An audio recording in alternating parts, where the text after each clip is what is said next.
Hey, this is Patrick Shea from the U.S. Deaf National Team, and you're listening to the Mass Football Podcast.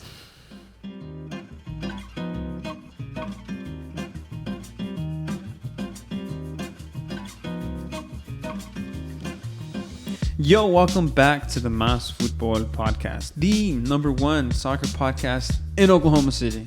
I'm your host, Ricardo Yoa, and with me today, the man with the plan, Paulo Lopez. What is up? How are you today? Dude, I'm good. I'm vibing, chilling, loving not loving, but the weather's kind of hot. But loving it, you know? And you made it on time for this one? I did. There was no way you were going to be There late? was no way because I was already here. Because we just recorded a podcast like 5 minutes ago. Shout out to the Chickasha guys. But first, let me start off with saying thank you to the sponsors, Legacy Real Estate Group. If you're looking for a house, they're definitely the ones we recommend. I personally use them, and I kid you not, the experience was smooth. I was getting married, and I needed a house as soon as possible. So I probably looked at 20 houses in the matter of 2 days and was able to make a decision within 3, and look at me now. Look at you now. But yeah, definitely go for them. As for Rosy Trujillo, Veronica Ulloa, they're both my aunts. They kill it. Also, Paula Saldana. She's a friend. She works there too? Yeah. Nice, dude. Loving it, yeah. Legacy has it going on. She loves it there, right? Yep. Awesome. Well, shout out to Legacy. Also, shout out to Selva Studios. Mm-hmm. They are doing pop-ups all over the city. Look them up on their Instagram. Their schedule is on their Instagram. Bring a piece of the Selva to your house, one plant at a time with Selva Plant Studios. But for today, we have ourselves a very, very special guest. This guy reached out to me in a DM, and now he's here. He did participate in a few World Cup for the Deaf World Cup for soccer. He's a local guy from Oklahoma City, so you might have seen him around at your local indoor spot. But the man is Patrick Shea. How you guys doing today? I'm doing good, man. How are you? I'm doing well. A little hot on the weather, but I'm good. Just the heat's not. I'm never really used to the heat, and that's the Irish in me. Oh yeah, dude. That Oklahoma heat started early this year. It did. Very It's early. like bad. We complained about it not being here at the end of May and how it was cold, but that switch flipped so fast. And I've been living in Oklahoma all my life. This is a different type of heat I felt, and I don't know if it's any different from the past when I was a kid, but this has felt way different. It is. You got to be careful and protect yourself from this heat. Oh, well, he said he's drinking like a gallon of water a day. A gallon of water a day? Always. Yeah, we'll get into that here in a second. But you're from Ireland? Well, I'm mostly German, but my dad's side of the family is from Ireland, and my grandfather and so my great-grandfather and so escaped from Ireland to England during their whole war times at the time. Really? They moved to America, and that's how we pretty much created my dad's side of the family. My mom's side is all German. Really? Born and raised in Germany, and I was born in Germany for a little bit until my dad was in the military at the time and moved here to the United States. Nice. Yeah. Nice. That's a big cultural mix, huh? Like Right. the Irish and then the Germans. That's pretty cool. You should see the weddings when we bring in the Irish and German family. Then it's too much. Sounds like a party. Sounds like a party. And yeah. if you think of two people that can drink, it's gonna be the Irish and the Germans. Oh, yeah. So now I'm just like, man, those parties must get crazy. We're lucky he's only drinking a gallon of water a day. Yeah, not imagine a gallon it. of beer a day. I'm not surprised if there's Guinness in that. Guinness, I do Water. like it. It's water. It's just water. Well, but anyways, for the people that don't know you, please tell me a little bit about yourself. Well, I'm Patrick. I was born in Germany, lived in Lawton most of my life, and grew up playing soccer. Ended up playing for the U.S. Deaf National Team for about 10 years. Recently retired in 2021, and just been an ambassador for the team ever since, and wanting to share my story, not only share my story, but encourage other kids to be able to achieve their dreams in the sports world and any type of sport they want to play. Wow. The World Cup, dude. That's awesome. How did kudos to Round of that. applause. Shout out for sure. So talk to the listeners about some of the issues that you have you've gone through with soccer itself. Yeah. Like how have you adapted your game to it? How have you adapted yourself? It was mostly a lifetime kind of practice because soccer is full of communication. You have to communicate on the field. You have to talk to your teammates. Yeah. So I didn't get that full experience in terms of hearing on the field because I have to take my hearing aid off because if I sweat too much, it's going to ruin the hearing aid, and that's a lot of money to replace it. Yeah. So it's a lot of basically knowing my teammates and knowing their movements, knowing their style of play. That way I can kind of get used to, remember what they're doing on the field and get used to uh, the position they're on. Like I know let's say my friend Zane, he's not the fastest, but he's a technical guy. But he makes these small little fake runs where he fake to the left and he goes to the right. So I would provide a pass that way, because I know he's going to do that. And, Yeah. It's a lot of memory and memorizing Yeah. your players and memorizing how their styles go, and it's always troublesome if I'm going to try out for a team. Like I did the energy combine, so you're in there, you don't know these guys, so you gotta kind of adapt Learn very quickly. fast. Huh? And I've seen him play at ISA, and Yeah. even reffing has to change a little bit. What do they do for the refs there? I think I've seen someone raise their hand or something like that. they all have flags, Mhm. and of course you can't hear the whistle, so you'll have your moments where your player's offsides and they're going to keep going, and that happens a lot. That's normal. It's basically they all raise their flags, and all the players, if they know a flag is raised, everybody gets their hands up, so everybody's aware that. Hey, I seen A it, whistle and is it kind of blown. just lets everybody know. That's pretty cool. Like it's cool that like there's a community. Like I personally didn't even know that there's a community like that. I didn't even know there was a World Cup. So I'm glad that there's like some recognition being brought out, and I'm glad that you reached out to Ricardo and we're getting that story out of Yeah. because it's más football, it's more football. And thank Everybody you guys gets for having me here For too. sure. Yeah. So you were born in Germany, Mhm. came to Lawton. How did your like soccer career start? Like, did you play like at a rec team? Did you play somewhere, or how did that start? Well, what started was in Germany when I was just a little baby kicking the ball, and my uncles in Germany, my mom's brothers, all played second division, third division Bundesliga. Oh, So I dang. developed that trait from them. So this is a family thing, like It's Oh, a yeah. family tradition. Yeah. My dad's side of the family, they were in soccer people at all. Nice. There was mostly football and skateboarding because they lived in Washington at the time.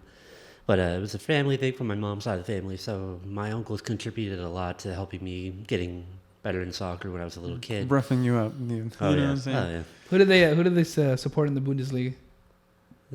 Well, Who did they support in the Bundesliga? my uncle Jürgen supports Vita Bremen. Okay, My majority of my family support Eintracht Frankfurt, Frank. and they're happy right now because they won the Yeah, yeah. Europa League. So the first trophy for Frankfurt in a long time. So they're Yeah. probably still partying. That's cool. Probably still partying. Who do Which you is- support? Do you support anybody? At the moment, it's Bayern München because of my favorite player, Bastian Schweinsteiger, Mm. and he's Okay. always been my favorite player. So that's why I support Bayern. It's a cop out. I get it. I get it. It's all right though. We all have to have our guy. Yeah. You know what I'm Do saying? you have to Yeah. have that guy? And Bastian was definitely one of those guys. Balling. So yeah, you he's didn't. class. You didn't get to see him when he came to the MLS. Unfortunately, I was too busy with the soccer, and I Yeah. was in college, so I couldn't make the Yeah. time to do anything. But hopefully, I'll see him if he ever does like a MLS ambassador kind of deal, whatever Mhm. charity. Then I want to see him. He'll be there. I got to see David Beckham, and I hope David Beckham when he was here, I got to shake his hand, so that Really? was a That's big awesome. moment for me. That's cool. Yeah, Yeah, that's not a lot of pretty people cool. get to shake David Beckham's hand. Oh no, I was. Yeah, that's awesome. I said I didn't. As a kid, I was like, I don't want to wash his hand ever again. Yeah, and I shook your hand, so I also So, shake yeah. David Beckham's hand too. So I shook his hand too. Then Yeah. I guess. But yeah. So you're growing up. Your uncles are kind of showing you the game. Was Bastian always your favorite player? Or did you have one growing up like that you? Bastian Schweinsteiger has always been my favorite player. I guess you can count Dennis Bergkamp because I was an Arsenal kind of guy in the English league. And Dennis Bergkamp was just an amazing player to watch when I was a kid. And back then, soccer was barely on TV. So whenever you saw on Saturday mornings, that's the team you watched. And it was Arsenal and Dennis Bergkamp. And I think he scored a goal for, I don't know what team he scored against, but I just remember being amazed by him and just like, who is this guy? Mm-hmm. Yeah, the Iceman is definitely one of those guys. I think when it comes to like first touch, Dennis Bergkamp has been that guy who The best. it's insane. The best. It's insane. But okay, so then you come to Lawton, and then do you play in Lawton for a bit? I played for the Lawton Soccer Club. At the time, it was Lawton United. Okay. Before U.S. Soccer made Soccer Federation had a little collaboration with Lawton Soccer, and then we built from there. But it was Lawton United, and at the time, we didn't have the best fields. We didn't have the best equipment. Basically, bring your own ball to practice, and my coach would go to Home Depot and build just technical gear like sticks to pretend it was a wall and stuff like that. And developed from there. And as a kid, it was still a struggle because I always felt like my teammates were a little ahead of me because they could hear and communicate. I just did the best I could, and the best I could was play situational awareness. Remember when you were playing soccer, coaches always told you, You play what you see. back, Basically, you can only play what you see. I did that like every 3 seconds, and that's how I kind of showed my awareness on the field and got better at it as I progressed through my middle school, high school age. Have you always been deaf? Hard of hearing, yes. Hard of hearing? When I was born with microasia and Goldenhar syndrome, so I did not have a right ear. This is basically 25 surgeries of plastic stuff, and so and microasia, and basically is when your part of your jaw or ear skull comes undeveloped. So that was basically my eardrum, and thankfully my dad was in the military at the time because that would cost a lot in surgery money, but had about 20 plus surgeries to help fix that ear. So I had a lot of time away from the schools, a lot of time away from the practice field. Heck, I would go to the practice field bandaged up, ready to play. There to go. But it sounds like for you, soccer was kind of what, I guess, kept your feet on the ground. Oh yeah, right? it was my escape. It was something I always loved to do, and it still gets me emotionally because it's like, man, I had to. Doctors would tell you take a rest for a good 2 weeks, and like, you're not gonna tell an 8-year-old kid that. Like, to do that. I can't imagine what kind of difficulties it brings. But then they're just like, you can't do this, this, and that. Like, you can't header a soccer ball. You can't do this, this, and that. And then, watch me. I got. It wasn't until high school where I was able to have the confidence to head the ball because that was one of the things. Yeah. What position did you play? And high school at the time was forward and wing. Okay. And then when I made it to the national team, my coach felt it was best for me to play left, right back, and I loved that position. Okay, and cool. If I remember correctly, watching him at indoor, he's the kind of guy that puts his head down, and once he puts his head down, he's gone with the pew. You know, it's kind of like that. That's the sign. Boom, and he's gone. It's really quick. But yeah, putting goals back in there. That's cool. I think my uncles for that, they instead of like when they trained me, said you're not gonna touch the soccer ball, you're gonna get on the ladders, you're gonna get on the cones, and you're gonna work on quickness. And my uncles contribute a lot, and I still tell kids to this today. A lot of kids that play soccer during the summer, like whenever they want to get to the field, they always do free kicks and stuff, which is not a bad thing. But I tell them, how many free kicks do you make it in the game? Yes. You might as well just work on technical skill, getting your quick feet, ladder skills, and that's going to be help more tremendously on the field than it is for take free kicks, which is not a bad. Kicks is not a bad thing. No. But yeah, you're right. Yeah, how many are you going to take? And how many runs are you going to make in a Exactly. game? You know, we're going to make more runs than have more free kicks. For sure. So then you played high school. It sounds like the World Cup came for you after high school? After high school, it was. So how did that start? Like, you played high school. Well, first tell me, how did your high school career go? Well, my high school career, I was varsity all 4 years, but I didn't get much playing time until my junior and senior year. And it was still a struggle because at the time, and they're way better men now than they were then, but we had these cliques, and it was hard to work as a team because when you had certain players that worked as a clique. But when junior year came, that was when everything felt right. And we were starting clicking, but we made the playoffs, but we didn't get too far. Then senior year came, we were undefeated, became ESPN's top 40 in high schools in the country. Nice. And we went to the semifinal and we lost to Booker T. Washington at the time. But I have to give props to my team there because I look fondly on those memories because those guys individually were great players. We worked together as a team, and most of them are doing well right now. And anytime we saw the teammate was struggling in life, we would reach out to them and help them any way we can. But I look fondly on them, and I give all the props to my teammates, and I wish I could name all of them right now and tell them all their attributes, but that's going to take like an hour. But they know who they are and what they do. Yes. And that's good. And I'm very proud of Mac because we were teammates at Mac, and the fact that he's become a better man now and becoming a head coach and winning state championship. Yeah, and he's won other awards after that too, so it's just crazy. His goal in high school was to win state championship for the high school, and like everybody's goal, but we never got to win the state championship. But now seeing him as a coach and him looking at it differently now that he's a lot happier that he achieved a goal, but in a different way, coaching realm. Do you think this one's a little bit more rewarding for Matt having won as a coach as opposed to a player, maybe? I think so, because I think as a player, you're kind of just stuck on like what you have to do. You know, what you can Your support. job. Yeah, like if you're a goalkeeper, you have to save shots. If you're a striker, you got to score. You know, if you're a midfielder, you got to whatever. But I think as a coach, you have to do all those things. Like you have to make sure that your keeper does what he has to do, that your midfielders, defenders, and everybody. And I think it's just like I feel like it'd be much more rewarding as it is for a coach than a player, just because coaches do Monday through, let's say, Saturday practice, and then you have your game on Sunday. You know, so you're like in the back, like on Sunday, you're basically behind the curtain because you're letting your stars do what they have to do. But you're that guy that's been like, you know, do this, do that, do this, train that. So I think once you get that state championship, you see all your fruition for like 15 players instead of just, you know, one. And without a doubt, he's impacted a lot of players and their families too. And for sure. They're going to talk about this for years, and probably like in a 10-year reunion or so, they're going to say, he helped my son go to college. He helped my son. Coach Matt. That's a big thing. And for us, he's just like, there's our friend Matt, killing it. That's what's up. That's Shout cool. out to Coach Matt.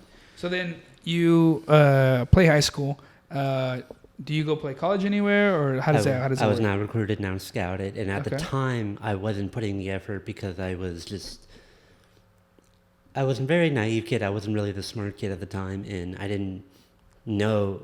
I thought, oh, the scouts will come and look at us. I didn't know that, oh, you have to turn in some film, you have to turn in some stuff like that. So at the kid, I wasn't really thinking that. I was just thinking, oh, they're going to come and watch me. Hopefully, did that. That didn't happen, and I just decided to go to Cameron University and play small club soccer, small adult league, just to kind of get myself going.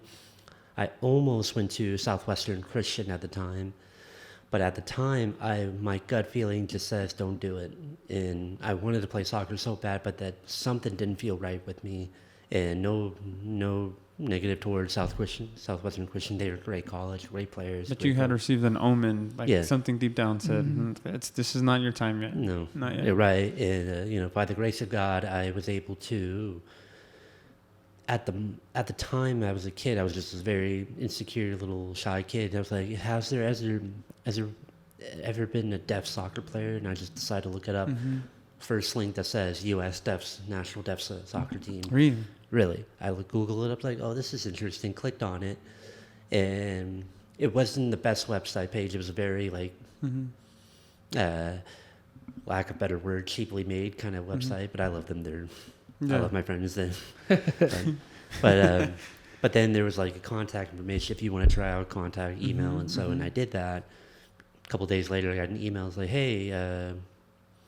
Give us your information that you played in high school, blah, blah, blah, and we'll set you guys up. And we have a tryout in Columbus, Ohio. So I'm going to Columbus, Ohio, and it's like, hey, did the whole training camp, and the coach liked what I did. And it's like, hey, you want to play your first game at Columbus Crew Stadium? I was like, what? What? So Columbus Crew Stadium, that's basically, at the time, it's Mecca, U.S. soccer. That's where the craziest the fans go to have the biggest games against Mexico, against all Canadian. It's Columbus. Canada. It's the only place. It's far up north, so and the idea is that hopefully they don't come up this far to come watch them play. But that was my first game with the U.S. team was in Columbus Crew Stadium, and that was fast. Oh yeah, that was like from here. It just hit him out of nowhere. By clicking one link, he went from Oklahoma Lawton to Columbus. How close is this from the time that you were going to go to Southwestern Christian? That was right after. That was basically, this was 2012, so that was right after that school year. Yeah. Dang, so you played that game? Yeah. Started? How'd it go? It went well. We lost 1-0 to I think it was the Columbus University High School college team. We played the college team at the time because at the time, U.S. Deaf Soccer in other countries, Canada, and so they didn't have that budget to fly their players in. So, and this is what I want to talk about because at the time, U.S. Soccer, we had to pay for our own plane tickets, our own hotel. So I had to stay like extra hours at work to put it aside to the plane tickets and money. Not only that, but miss work to go play as well. So it's like you're double negative there. And we didn't. And when I was very surprised at Columbus, we couldn't get a team hotel done, so we had to stay at the Ohio School for the Deaf, and we had to stay in these military bunk beds, so they're not comfortable, but they're beds. It's a bed, and we've progressed so much so far in the years that today, thankfully, I think it was in February, we announced that U.S. Soccer Federation is actually going to work with us and pay for our hotels, pay for the plane tickets, and pay for new uniforms because, excuse me, we had the USA jerseys, we had a hand-me-down, so we're playing my first game for the USA team, we were wearing USA jerseys from 2006. Dang. So we progressed a lot from there. That's cool. Yeah, kudos to that. Shout out to you guys for progressing every single time. And it sucks that you're the one that has to be like that, the guinea pig to what all that stuff is going on. But I think because of how big soccer has gone in the U.S., I think we're going in the right direction. Because we just spoke to the Chickasha guys. Chickasha is Lawton as well is a small town, but soccer has progressed so much that like there's so much quality now everywhere. Like you're saying, the U.S. Federation's taking note that, hey, this is the right path. So kudos to that. And it's great to see the high school teams have a lot more fans, a lot more parents in the stadium than was back then. It would be mostly our parents. And the fact that I could see high school teams have a stands full of students, and so that's... And I think one of the biggest reasons why we kind of wanted to start this podcast is because of the same thing that you're talking about. You said that you were naive. You didn't know that you needed to kind of put your name out there. And I think this is one of the biggest reasons why we do it, like that, so coaches could come on and they could be like, hey, this is what we're looking for. This is what we need. But then it's also like we're consistently letting the community know, hey, this is what you have to do to try to play college, to try to do this and that. So I think this is another great step for us. I think it's a big goal for us to spread soccer everywhere that we don't even know. But like I said, I personally didn't know that there was a U.S. deaf national team. So it's great that the community is able to understand that too. Yeah, and it's so great to see it progress ever since the 2014 World Cup when we saw the streets of Bricktown filled up with soccer fans for when USA played Ghana, they played the Dutch. And I can't wait to do that again later this year when we're playing England on a day off. I'm like, oh yeah. I think that's like what, the 24th? Isn't that Thanksgiving Day? Day after Thanksgiving. Day after Thanksgiving. Wait, so you played for the U.S. national team. Yeah. But you're German. So do you support? No, he's American and German. Well, yeah, but his German, his heritage is German. Yeah. But it's a FIFA rule kind of deal. Yeah, but there. Like I'm talking about support-wise. Like, do you support the U.S. or do you support Germany? 2018, when U.S. didn't make it, I supported Germany, of course. Okay, yeah, because it's like for us, like I mean, well, for you, you're Mexican American, and you support Mexico, but you could also support. I could do both if I wanted to. Yeah, for me, it's just like I'm from Mexico. I just support Mexico. He doesn't support Mexico. But this is the great thing. We're not gonna get into that. But this is the great thing about this country is we're all a mixed melting pot of people, and to be honest, I don't care who you support. This is for the love of the game, and the World Cup's the funnest time of the year. Have fun, drink. Let's celebrate a goal. Let's get wet with beer. It sucks that the best part we're not doing that right now, but I guess we'll have to do it in November. Yeah. I noticed that. I was like, it's June 4th. It's like, wasn't the World Cup supposed to start? Weird. Like my memories was like, where were you 4 years ago on June 17th? Oh yeah. Mexico beat Germany. Oh, that hurt. Did it hurt? Yeah, that hurt. That was no lie, and I'm sorry to. He was like, you didn't have to bring that up. I'm sorry to make it even worse for you, but that was like low key one of the best days of my life. That was my birthday, June 17th. That was my first Father's Day ever, and then just to put it on top of that, just to have a little Chuquilosano goal sprinkled on top, In Germany at the time, I guess they just lacked the chemistry. You could tell they were a lot of young players and not a lot of veterans, so they lacked that chemistry. You could see it, and Mexico did a heck of a good job, mostly cardio-wise, because they had mostly their endurance levels ahead of Germany, and you could see that Germany was exhausted. You don't think it was the curse? The World Cup champion curse? Sure. I mean, we'll see. We'll find out if it's real. I personally thought it was the curse. France isn't doing well with friendlies right now, so we'll see. I mean, they lost to Denmark. They tied to Austria. So if they don't make it out of the group, it could be that the curse is real. So if France doesn't do it, I think we all have to be in accordance that like, hey, there is a curse because France has basically the same squad that they had, and they had the even better younger guys. Now I Yeah, would say 'cause I mean- better. No, yeah, because you Yeah. have Koundé, who's a center back Yeah. who plays. But were they better than Probably one of the Mbappe greatest going into- midfielders of all time Yeah, right they now. have they have some of the best. They have Mbappe, who owns PSG now. Like, I mean, but Antoine Griezmann is losing his flow a little bit, but I think him coming back to Atletico Madrid can probably yeah, give exactly. it back to them. And then you have Hernandez, who's been popping off for them. They're a fullback. I think he's a left fullback. Yeah. And they're actually a lot of French players have found success outside of like France, obviously, because. But like I said, I don't know about this curse, man. It's crazy. no, we will see. We will see. But about World Cups, like what was the first World Cup you participated in? 2016 in Italy, 2016. and we were in the group of death at the time. Really? Who was it? Who was It was us, Japan, Russia, and Greece. Where was this being held at? Italy. In Italy? I mean, dang, how was the preparation to that? Because obviously you're in the national team for a while, but then, you see the World Cup coming from afar, so you kind of want to prepare yourself a little differently. I had to take a year off from college because mentally I needed to put all my focus in fitness and getting ready for the World Cup. And, that was a bitter taste I had to swallow because this is my dream. I wanted to get there. College was in the way because it was just too much going on, and work was on the way too. By the way, in the national team, like most of us play our local clubs and so, but we're all men working too. We're all You don't get paid. You didn't get paid to go we to don't the get paid. World Cup. We're all working. Some of the guys are lawyers. Some of the guys are construction workers. Some of the guys are at the college at the time. So we had to rely on fundraising to get there because it was $5,000 to get there. Did the whole GoFundMe thing. Didn't start out too well. I was marketing over there, but something wasn't right. Something wasn't clicking. It could have been me not being knowledgeable and using my words right and so, but you lesson learned from there. And thankfully, my local news station did a story with me because they found out about it. I didn't know how they found, but thankful for them. And because of that news story they did for me, that helped the fundraising to make it to $3,000. Did I achieve that goal to $5,000? I did not. But $3,000, then I went to my bank and said, "Hey, I'd like to have a loan for $2,000 to fulfill this gap." Dream. So, to fill this The dream. dream, not Yeah. gap, the dream.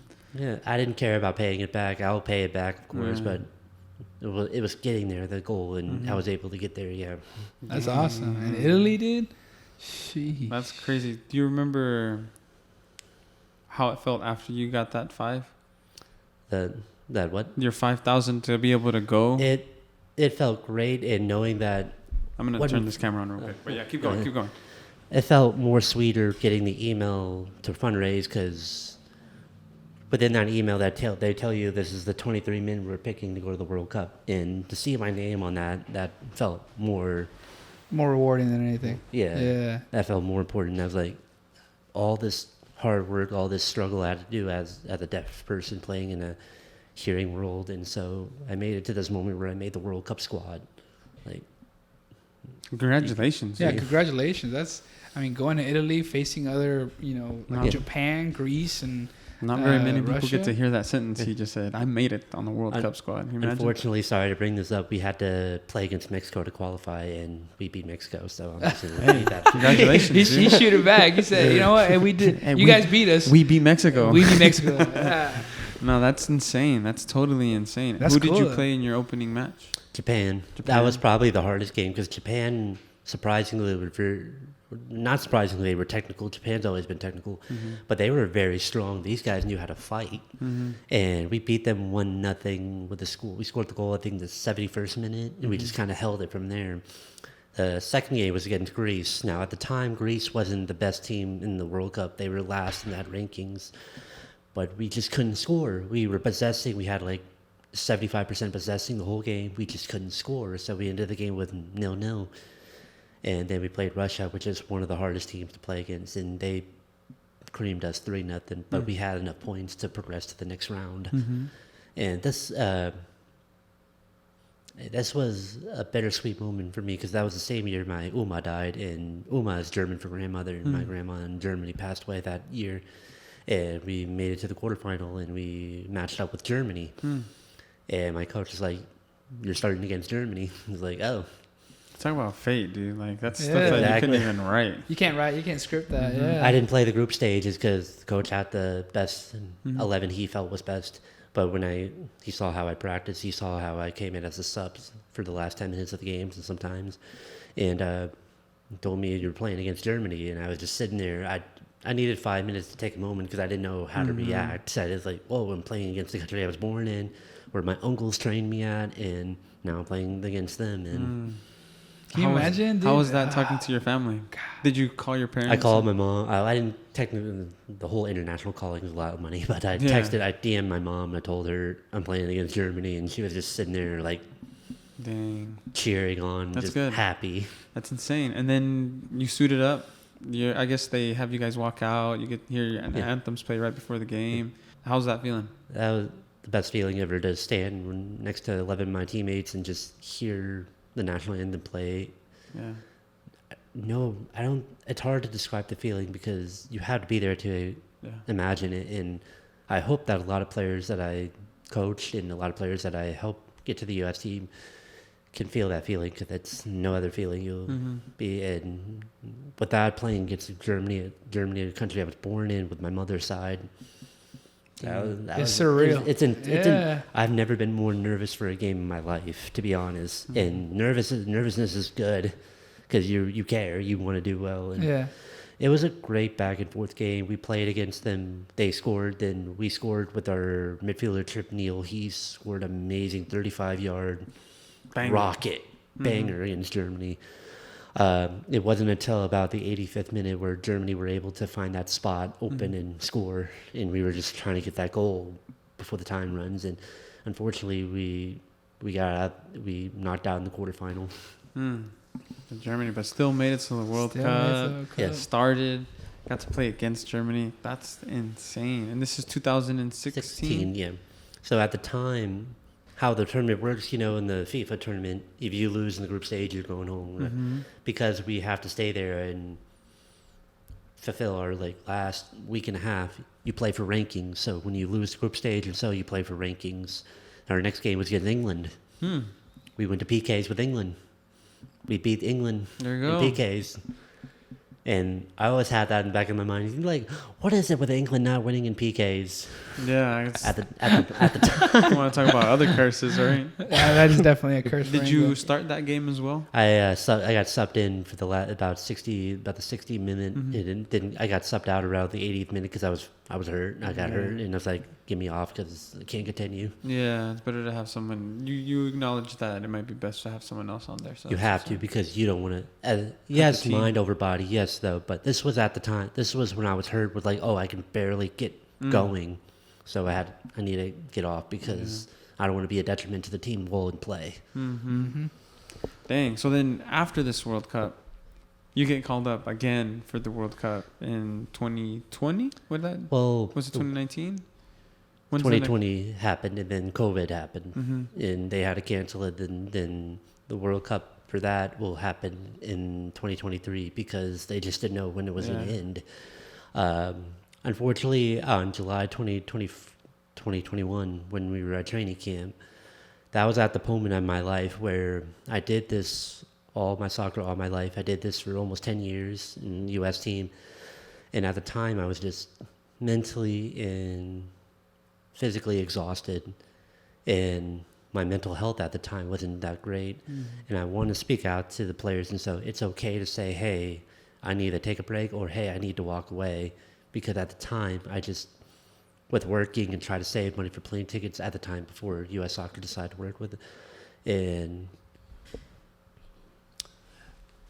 my body was just physically drained, and I was playing my game and friendly. And I played basically 70 minutes of the game, and that's when I got subbed off. That's when I just realized I'm done. I can't continue anymore. I'm exhausted.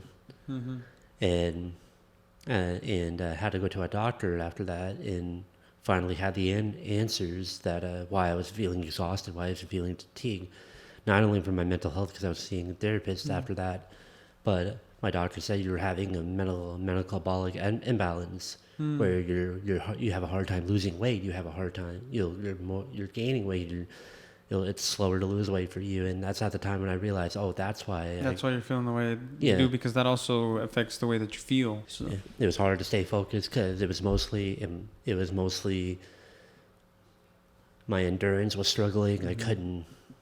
I could run a full pace, but I couldn't last 90 minutes. Mm-hmm. And that was a hard pill to swallow because I tried so hard to running up hills, doing my sprints at the track, try to get my endurance back up. It wasn't until after that moment I realized when my doctor told me you're having an imbalance, your metabolic state is out of control, your thyroid's out of control, and that's when I realized that I needed to stop. I need to retire. Now I will say never, because right now in the process of fixing up my body, fixing up my mind, fixing up my thyroid, my metabolic. So we'll see. And we do have teammates that do come back, and hopefully I'll come back even if it's for one more game. And I like to do that because I want to go out on a way that I feel is on my terms. Yeah. In a good game or so. Are you trying to go back and make it to the World Cup? The next World Cup, which is after 23? 2026, I guess, 2027, Mm-hmm. I think. I'll be around 35 at the time, but there's still 35-year-olds playing volleyball. Yeah, it's still a lot of time. So I think, sorry to break you, but I think it's wonderful that you're talking about like the taking the breaks things. I think the sports world is going in the right direction there too, because I don't know if you've seen like the Powerade commercial with like all these like athletes like talking about the pause. Like it's okay to take a pause. Like if you're feeling some type of way mentally, I'm glad that there's like a big coverage on that. Like mental illness is a big thing. So taking a pause and like stopping and letting your body rest and letting your mind rest for a bit. And as soon as, like you're saying, you're taking the right directions, you're drinking water, your gallons of water and getting your sleep and all this stuff, helping your body recover. Because, like you said, you're working to get money to go to the the World Cup. So I'm working like 8 to 10 hours a day. Yeah. So I think it's wonderful that you're able to take that pause and kind of look at yourself and say, I need to fix myself to be a better version of myself. And I encourage all the athletes to do that. If you're at the moment where everything is too much, it's okay to stop. It's okay to pause, say, hey, I need to take a break, and nothing against anyone. I need to work on myself, Work on myself. Because if you're going to work yourself to death, like it's the end, we have this saying, and it's like te quemas. Like you just basically you get burned out. Like, and then you never come back. It's better for you to take a pause and then come back. Like you said, I think it's wonderful that you're wanting to work on yourself so you can go on your own terms, not, anybody else's terms. So kudos to you for that. And I get sympathize with a couple. There was a German player. Do you guys remember Andre Schürrle? Yeah. He retired at a very young age, 29. But that's because he said, just like I was, just fatigued, mentally fatigued, and body fatigued. This guy's won the World Cup. He's played in the biggest teams in the world. Played for Chelsea, right? Yeah. Yeah. And he said, I'm done. And I can sympathize with that now because I was like, I get it. Yeah. And there's no shame into it. And I think a lot of athletes need to be okay with that and be aware of themselves that there are athletes that are just elite and they can continue on, and that's fine. But there are athletes that, hey, you got to just take a break. It's okay. Yeah. So, it's rough, but kudos to you for being able to take that step, because not a lot of people can, like you said. And I'm thankful to my teammates for understanding, and my coach, nothing but love for me, gave me a hug. It says, you're doing this. You've done your part, you basically said, huh? And I'm happy to contribute to my teammates that played in the Deaf Paralympic Games, which is in 2019. I didn't make the squad because that was at that time period where my body was just struggling. But we had the first gold medal in team history. Nice. The Paralympic Games, and proud to help my teammates that, because not a lot of athletes realize, when, especially high school athletes, people say, oh, you're a bench warmer, you're on the bench, you come in and sub. No, at the practice field, you're actually helping your teammates get better. You're contributing to their skills, because on the skills in the field, that player needs all that skills to help his team, your team, win championships. and you contribute to that, so you deserve a medal too. You deserve the trophy too because you help contribute building a better team while you're on the team. Yeah, because I think that's wonderful because if you say, let's say you have 11 players, like you just have your 11, how are they going to get better? Yeah, they could get better individualistically, but it's just like if you pair them up with like another 11, they can consistently work. So you're getting better every single day, but you're not doing it on your own. Like you're doing it with your teammates on the field, like practicing with them, against them, you know, fighting against them, getting into like tussles. But that's everybody. And just because you're not in the starting 11 doesn't mean you're not part of the team. And kids don't see that sometimes. So I always try to change that mindset of a lot of kids and people say, oh, but they didn't play in the whole World Cup. But they did on the practice field. They helped this team win the gold. Yep.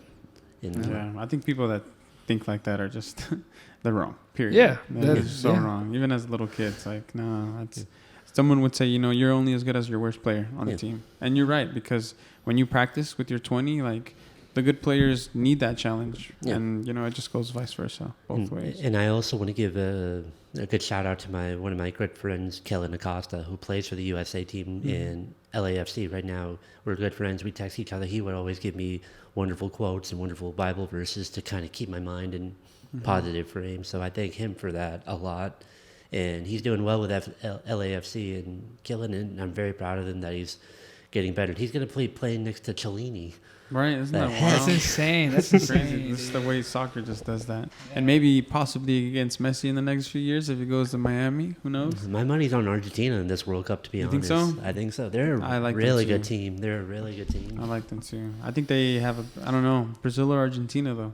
And I think Messi's at a good place in his life right now where he doesn't feel he's under the pressure. When he moved to Paris Saint-Germain, now he has Neymar, Mbappe, all these players. Yeah. And he doesn't feel like he's the... Well, that move has been kind of strange, right? Because it is. This might be the first time that Messi actually has a better team on the national team than he does with his club team. And because before, it was always playing alongside Xavi and all the stars at Barcelona. But now, that Argentina team is probably a lot better than that PSG team. So this is like a different space for him, as well as having that weight lifted off, having one trophy with Argentina already. He kind of feels like he's done what he needed to. Not only that, but I think the weight of pressure is off from him, from the club team, so he can put the majority of that focus with his national team. Yeah.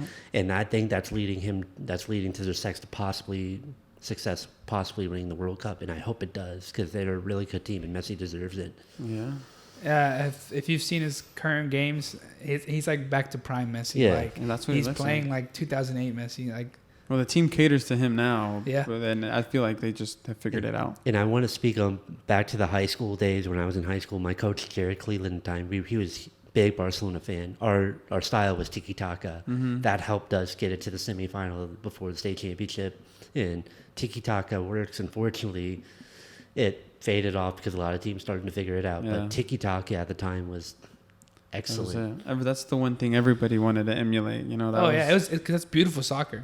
It's just like pass, pass, and then result.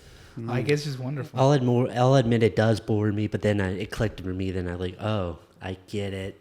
It gets boring whenever people just start playing back, parking the bus, and playing counterattack, and it does tend to get boring. Same with scoring one goal, then kind of holding the game from there. I kind of get it, but at the time, from 2008 to 2000... That's the way Paulo does it at Bishop McGuinness. No, I'm kidding. From 2008 to 2012, Spain and Barcelona was... Yeah, that's one of the best teams ever made. Yeah, Cantona said that Spain didn't win the World Cup, Barcelona won the World Cup. Barcelona and Real Madrid did. Well, I mean, there's like two Real Madrid players. The rest of them were Barcelona players. The rest were Barcelona players, and... I think Madrid had the last laugh because all these Champions League they've been winning the last. Don't even give me started. Sorry about that. So, but Patrick, what are you into like now? So, what are you doing nowadays? Right now, I'm working for LPS. I'm trying to transition to be a teacher. I have my degree and everything, so I'm trying to be a teacher for the kids and finding a coaching position at high school level. And right now, I've gained a lot of muscle mass weight because I used to be a skinny soccer player. Now I went the Fernando Torres route and built some muscle. When I saw you walk in, I was like, this guy's huge. But then you started talking about how you're like a fullback, and then you're also like a winger. I'm like a sprinter. I'm like, what? Yeah. Like this guy's muscle, like pure muscle. There's no way this I guy's did gain some mass, so that's back then. I was a little bit toned and more. I was like, this guy's like an soccer fit. Adama right now. Like he's got like 99 pace, but like 99 physicality. There's He's looking no like way. me, huh? But I went to Fernando. But I got tired of cardio, so I love cardio, but I Yeah. got tired of it. Just decided to do some CrossFit, and I enjoy CrossFit. This a is the lot. first time I've heard somebody say they love cardio. Yeah. This is the first time I've heard somebody say It's a love-hate relationship with cardio and soccer. You don't get players. runner's high. that. No, No, I don't think he has, and I try to explain it to him because I Yeah, do yeah, long running, and it's different. I don't understand how that's a thing. You Like just need that's to go crazy. run, bro. Not 5 a- minutes a day, just do something. My biggest thing is just like for running, it's just like there's no angle, you know? I was like, there's no point. But there's goals that you can Yeah, have yeah. while you're running. So if Yeah. you want to do a 10-minute at a slow breathing Yeah. pace, like once you line up your breathing with your running, like that's when you hit that. But runner's high. I also strongly encourage a lot of players to do yoga, learn to meditate, learn Oh to. yeah. There's like yoga tomorrow at the Ferris wheel. I've been thinking about going There you there. go. I think so. Well, if you go to the very back. Yeah, that's what I'm gonna do. Go to the very back, not be in the front. But I think when it comes to like the running, I think it's so dumb. But I've never like processed. No, not Running running. is dumb. No, Very like dumb. me. Like I've never. I don't know why, but I've never. You know how they're like, oh, run, breathe in through your nose and out your mouth. Whatever. I've never been It able takes to do practice. It That takes that. I've does never practice. been take able to practice. do that, dude. You need that means you need to run slower. I just been the that type. Like I've never been able to Like it's like someone's stabbing me. It hurts. I can't dude, run. it sucks. Drink a gallon of water a day. It'll help you. This guy, he's Gallon gonna make me of drink water. Guinness, bro. That's it. It's a gallon of Guinness. I know that's Guinness. I know that's not water. This guy's trying to trick me. We have a high tolerance. Whenever Germany won the World Cup, were you like, did you go crazy? Did your family go crazy? It was or the what? same year my Uma passed, Uh-huh. and it was again bittersweet because It's always rough, obviously. Yeah. and it was but being a fan of Germany, being happy for Bastian Schweinsteiger, Yeah. Philip Lahm, and them, because I literally watched them when I was a kid, same with the U.S. team, but watching those guys finally achieve the dream for losing the 2010 World Cup in the semifinal against Spain, losing the semifinal against Spain again in the European leagues. And then Just- snatching it out of Messi's Yeah. hands right at the end. Yeah. And Miroslav as well, right? Yeah, but Germany was filled with all stars in that. They were 2014. insane. They were A insane. more dude. mature Lucas Podolski, you know. Podolski is highly underrated. I just wish he would have more playing time in that tournament, but he didn't. But I remember him pretty vividly when he came on as a brand new star in the 2006 World Cup. He was young. Podolski was different, man. that Yeah. was my favorite World Cup because it was in Germany, so my Mhm. family was. But that World Cup that was the fun World Cup. That was That was a very fun World Cup. the old, mature Ronaldinho, R10.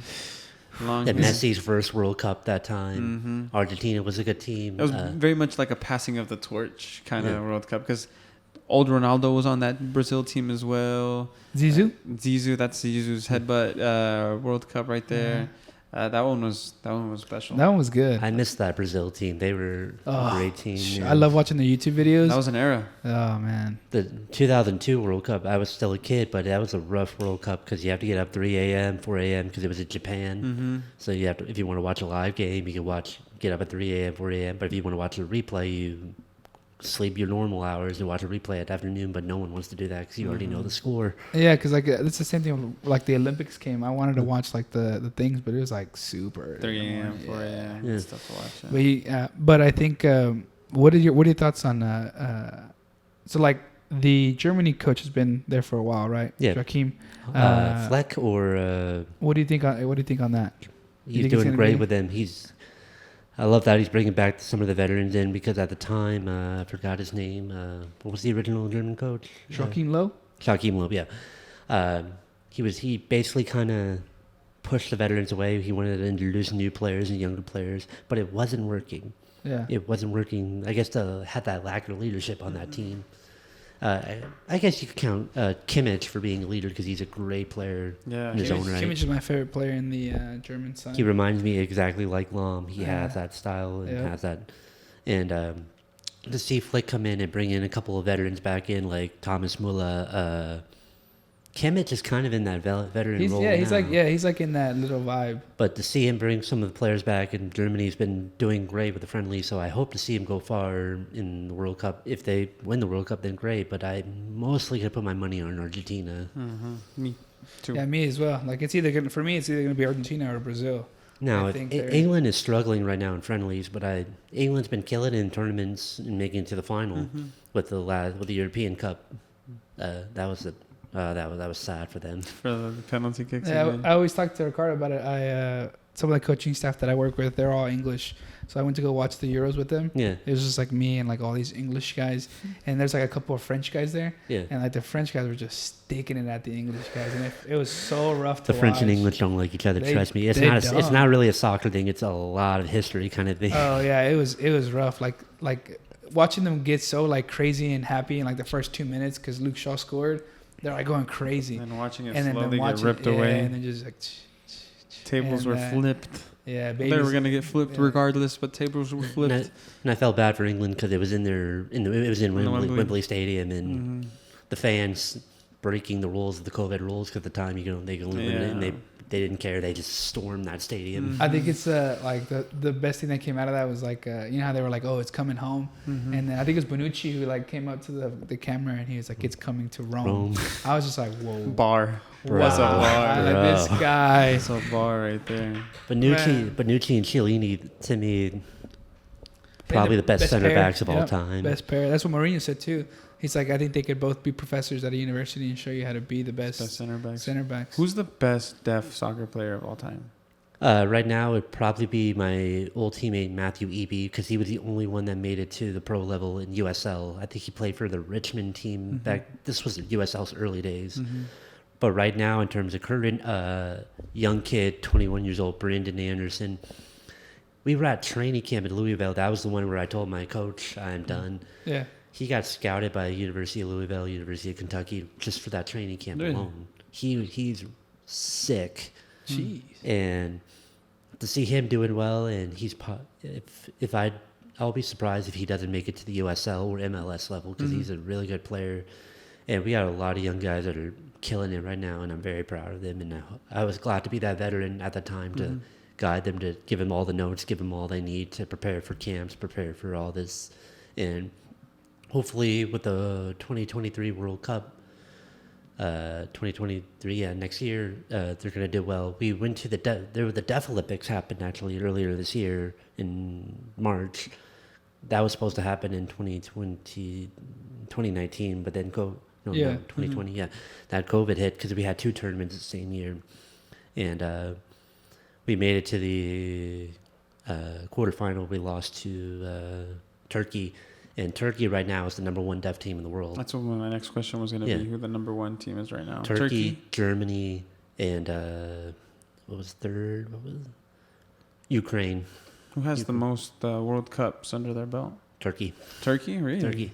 Yeah. Do you know when the first World Cup for the very first Deaf World Cup was 2008. 2008, very recent. So Turkey's won majority of that. I think Germany won the second World Cup. But Ukraine's coming up because they're very passionate and very motivated now with what's going on with their country. And we actually have a Ukraine immigrant come to our U.S. team, and he's played for us now, so that's great. He wanted to get out of here. This was before the war, but he wanted to get out of the country because he felt unease with his family, and so they moved to New York City, and he's played with our team ever since. And he's been a good player for us and a good guider for us because he played at that team that's growing and probably going to win the World Cup next year, most likely. That's crazy. It's cool to see the availability, though, the accessibility for those type of players. There's also a blind soccer team as well. There is. What other type of teams are there? Paralympic soccer team where if you have cerebral palsy, one leg, missing limbs, a disability, not that I'm not trying to say mine, but disabilities where you're handicapped in a way. The Paralympic team has that, and thankfully colleges are starting to develop Paralympic conferences for soccer. So Wow. Clemson's the first team. Clemson has a Paralympic soccer team now. So hopefully more colleges will follow suit, and it'll be accessible for a lot of players. And Scholarships will be provided, Yep. so people are going to be able to go to school for that. Yeah. That's awesome. That's awesome. There's so much different soccer going on. Yeah. Like, Más fútbol. and I love that. Like, I mean, not taking away from anything else, but like, I saw this soccer video of like guys on motorcycles playing with like you know, have you seen the Rocket League? Rocket League, game? I've seen that. the Germany and Russia have this crazy ice soccer league. See, it's like it's just so sounds insane, terribly dude. That sounds like it dangerous. hurts. Yeah. Imagine just getting a 2-footed with some blades on your feet. But you know what I'm talking about? Like they're playing like on Yeah, motorcycles. yeah, they're and like stuff. whipping It's it like a and big hitting it. soccer ball. Mhm. Oh, I thought it was so funny. I thought it was Rocket League. It's Europe insane. has some strange sports there. Yeah. And there's a documentary in Italy. This is in Florence, Italy. They have this sport called Yes, I've seen it. It's like terribly violent. They're basically just like beating the MMA, crap out of soccer, each and other. basketball. And there's 3 teams in the city, and you basically get born into that team, and they do it every year, and it's kind of like bragging rights. But I'm talking like they're legit fist fighting, like gladiator Yeah. kind of stuff. But the craziest one I've seen is the cheese run. I don't remember where it is, but it's just like they like just do it like a They just wheel roll of it cheese down and the they just hill. roll it down the hill, and first one to get it You're wins. gonna give me a ton of Guinness to do that in order for me to say That looks yes. terrible. I just think I fractured my collarbone one time, and I just think about all the bones that get broken unnecessarily. So you live in Lawton now?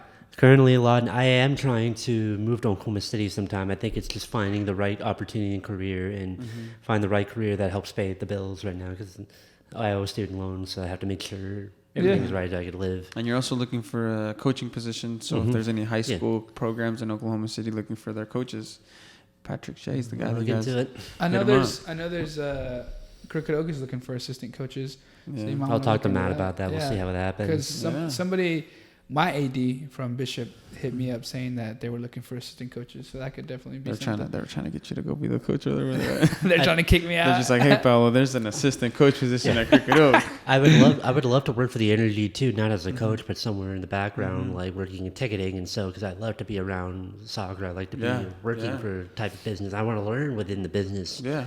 And whether it happens or not, I like to make enough money to be an owner or make enough money to be an agent, so where I can learn the business side of sports. And Yeah. Yeah, it's a very small community in Oklahoma City. So just stick around and you'll learn something. And I wanted to say that I'm very happy to see the Energy. Well, this season's been a postponed kind of season, but it's nice to see a USL team in Oklahoma City, because as a kid, the only soccer league was on TV or go to FC Dallas. At the time, Dallas Burn. They need to keep that name or the Dallas jerseys. Burn. Yeah, that's a good name, huh? Burn. Considering how Burn. hot it gets out there, too. But I think when that multi-purpose stadium gets built and the USL team comes back and we start seeing more high school games getting played out of that stadium, wherever it is, it's going to come back up really hard. I want to continue talking to the Energy. If we could bring, if it's just one, it's one. I love to bring a street futsal court in Lawton, just so the kids can have something to do for the summer after school. We just spoke to Chickasha about that. I know. They want the same thing. Exact same thing. Chickasha said, we want a futsal court. We have a lot of unused tennis courts out here that can be repurposed. I remember living in Germany, just futsal court down the street from my parents' house. Would walk there, just kick the ball at the goal, and just there's something there. And Europe has it everywhere, and players can definitely develop their skills and their mentality and their discipline in these futsal courts. Yeah, That's where the best skills are learned, on the streets. Yeah, there's a French guy that plays here. I just lost his name. I think you've brought him up before, though. But he said the same thing that you just said. He said that in France, there's like futsal courts everywhere. He's like, and that's where we go and we learn how to play there. And like you said, the discipline and that's where you kind of work on your first set of skills, and then you go and translate that into It tests your mind, because you're going to be around people that talk crap. Oh yeah, that's the number one spot to get like crapped on. Like that's where you have to work on. So we got 2 futsal courts. We got to put one in Chickasha, and we have to put one in Lawton. The list is growing. The list is going. All right. Nice. But thank you guys for having me, and hopefully we'll have to talk to the Energy, bring them to Lawton, and find a space for them we could create. And if you're a parent that has a child that's deaf or disabled in any way, please look up usdeafsoccer.com, and you're gonna help. You're gonna find your ways to get your child into playing soccer for the deaf team, and hopefully your child could be a future gold medal winner. And we definitely need more kids, and they're not alone. And I'm here to help guide them, help give them the opportunities they can achieve their athletic dreams in any way they can. How can they find you? How they find me on my Instagram, Patrick Ryan Shea, PatrickRyanShea. Okay, and then we'll have your email address somewhere in the bio so people can contact you and email you that way. Yeah, I'm excited because our team is growing, and I'm glad to see that. And we want to start a youth team, and deaf youth team, because the other countries are starting to do that too. So we want to get that going and give them the platform, the experience, and give them the opportunities they could get. And it's going to help college, and we're getting more college scouts looking at our team now than ever before. So that's going to help getting more college opportunities for those kids too. Yeah. Dude, this is a good conversation to be having right here. Great conversation. Like I said, it's opening up a door for our listeners who didn't even know, and maybe for those kids that didn't know either. Like I know you said that you didn't even know. Like you looked it up on a link, and then you're basically your whole life just changed. You visited Italy, now you played in a World Cup, and it's insane. Curiosity is the key of my life, pretty much. Yeah, that's awesome. That's awesome. Well, I'm glad that you were able to help us open this door. Thank you guys for having me. Thank you for giving me the platform to share my story and speak and share this news. Anytime. Where would you be without soccer? Where would I be? Yeah. I actually thought about this really hard. I would probably have been doing MMA. Really? I love MMA. If I wasn't playing soccer, I'd just be beating the crap out of people. I was bullied all majority of my school life, so I learned to fight. I learned to fight from doing jiu-jitsu classes, and I encourage all parents. I understand violence is not the key, but honestly, if you want to earn anybody's respect, if you can learn to defend yourself. Give you that confidence. I think it's just funny. It's like I encourage parents to let their kids beat other people up. I mean, we were talking about this the other day, that we all as kids run into that situation where you run back to your mom and they say, "Hey, like he's beating me up," and they say, "Well, look, either you beat them up or I'll beat you up for not defending yourself." So. Thankfully, martial arts, it's not about beating anyone. It's a discipline. And it's being able to defend yourself. What I love about martial arts is you can tell from a professional MMA fighter how nice they are, how they approach things, how humble they are, and they're not as talkative, but they're like, you feel that presence, like you don't want to miss that guy. Yeah, you feel that aura. They could feel it, but you could feel it with their confidence, their humbleness. Chi. The Kai. That's awesome. Yeah. No, but man, we like I said, we appreciate you reaching out, and that goes out to anybody else who's listening, that if they feel like their story should be shared. I mean, Ricardo's DMs are always open, mine are always open, and we'd love to have more. Appreciate that. Because that's what the podcast is the Mas Football Podcast. So it's like more football all across the board, all across the state, and hopefully someday all across the nation. I'd love to come back if you guys are ever going to do like a World Cup prediction type of podcast. Like, I love to talk smack and just bring a couple gallons of Guinness for us and we'll get it started. He's already got his own gallon. Ever since I retired, semi-retired, but I'm retired at the moment. I learned to love cigars, and again, it's a good cigar because that helps great conversation. Sounds like a vibe right there. Yeah, there you go. Like a podcast with like a gallon of Guinness and a cigar. We should definitely have a podcast episode where we do World Cup predictions, like right before, Yeah, I think that'd be a good topic to hit the streets. Like we do like a whole bracket, like who makes it out. There is a soccer podcast where they drink before they talk, and drunk podcasts are the best. Are they? It's the most honest one. Yes, it's the most honest ones. I'm a little scared. I'm really a little scared of having that. And then it's mostly the Englishmen that do it. So you'll find out. I think there's a couple of drunk podcasts you could find, mostly from England. Wow. Well, I appreciate you for coming on, as well as being flexible with me as well, because he hit me up when I was out of town. And we took that huge break, but I think now we're going to start pumping these episodes out pretty soon. So I'll be looking on a vacation route. I've never been to Cancun or Cabo, so I'm probably going to look into that. You got to hit the beach. And the thing I like about Cancun is that it's so cheap once you travel to Dallas. And I told that you can go and come back for like $200 from out of Dallas. Really? That's interesting. I'm going to be a travel agent, so if you need, travel agent. Yeah, because I barely took a vacation, saving money for work and paying plane tickets. Everybody's been to Cancun, but I haven't been to Cancun, so I just want to go check it out and experience it. It's beautiful. It's beautiful out there. No. Well, do you have anything to say, Paulo? No, I mean, I can't stop, saying thank you for reaching out to us, and I can't wait to see more info about it and kind of be more in touch with, with the U.S. national team. And man, I love how like your culture just all like mixes, German, Irish, in the U.S. and that's awesome, man. Yeah, what I love about the culture of the Deaf World Cup, we all mostly stay in the same hotel, so I never thought I had vision in my life to hang out with an Iranian, and our countries politically don't like each other, but hanging out with them, we're just playing some board games, just talking about anything. So that's what I love about the World Cup, and I hope to see more of that. People hanging out with people, because we're all just people loving the game and chasing the same dream. Yep. Yep. Are there any social media pages that we can follow to stay more informed with any of the deaf? U.S. Deaf Soccer, they have their Instagram page, Facebook page. I think the women's and men's team have their own separate pages. You can easily find them on the main USA Deaf Soccer page.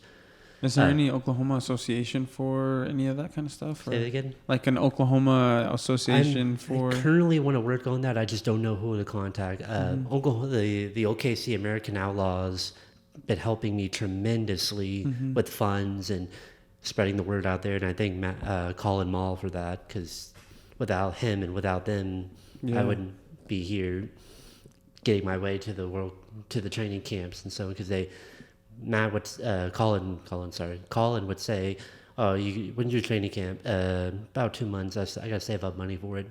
We got you. We're gonna fund for you." And thankfully, all the fans and my friends been contributing. So the last 3 years, I didn't have to pay for training.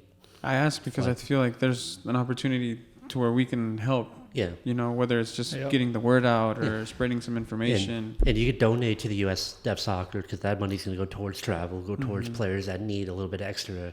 But with U.S. Soccer finally working with us, I think there'll be more different. But we'll still take donations for equipment and stuff like that. Nice. Awesome. Well, let us know. However we can help. Let's do it. I'll send you the DMs. Nice. Well, again, Patrick, I appreciate you, Thank you guys coming. for coming. Paulo, we did it again. I think this one without arguing, so thank goodness. What have you guys been doing? We basically almost did some MMA out here this morning. Yeah, we got pretty into it when I came to the Mexican national team. So, but anyways, that's not even. I do like y'all's new logo. Yeah, you do. I'm a traditionalist, but I am warming up to it. I'm very excited for the 2026 World Cup here in Mexico and Canada. It's gonna be bananas, isn't it? Dallas one. You have to put your name on that lottery. Those tickets go out quick. Yeah, that's what we were, talking and contemplating what these prices are going to look like, what the process is going to be like, and all. That's why I'm saving money now. It's a once in a lifetime thing. Really? If it's a game again, if it's Senegal versus Croatia, I'll see a World Cup game. Fine. Yeah, I don't really care. I mean, it's just being out there. It's a bucket list. Yeah. I think it's just going to be a whole party the whole month. So. I'm excited for it. I can't wait for it. Yeah. Well, tell the listeners that tuned in today, I appreciate you guys for listening. If you made it this far, you are awesome. But stay tuned for the next episode. Peace. Peace. See ya.